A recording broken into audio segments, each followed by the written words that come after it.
तिमी कहाँ गएको थियौ नि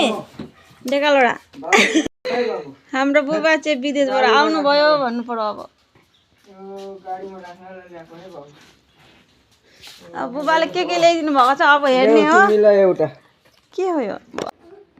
बुबाले ल्याइदिएको हेर्नु हो मलाई चाहिँ पर्फ्युम ल्याइदिनु भएको छ यता चाहिँ नातिलाई ल्याइदिनु भयो गिफ्टहरू चाहिँ निकालिदिनु हुँदैछ बुबाले अनि बुबा चाहिँ आज आउनुभएको देखिहाल्नु भयो हजुरहरूले हेर्दै गर्नु होला मेरो भिडियो बुबाले के ल्याइदिनु भएको छ भनेर मलाई चाहिँ पर्फ्युम ल्याइदिनु भएछ र बेगहरू पनि ल्याइदिनु भएछ यो बुबा चाहिँ बाहिरैबाट भित्र नपसिकन एकदम बाहिरैबाट निकालेर देखाइदिनु हुँदैछ अरू के ल्याइदियो भनेर र यतातिर चाहिँ नानीलाई ल्याइदिनु भएको छ केक चाहिँ साँच्चै साह्रै मन पराउँछ कि मेरो छोराले चाहिँ र यता चाहिँ केकहरू मिठाईहरू र यतातिर आन्टीहरू पनि आउनुभएको छ र उहाँहरूलाई चियासा दिएर यसो हामी पनि खाँदैछौँ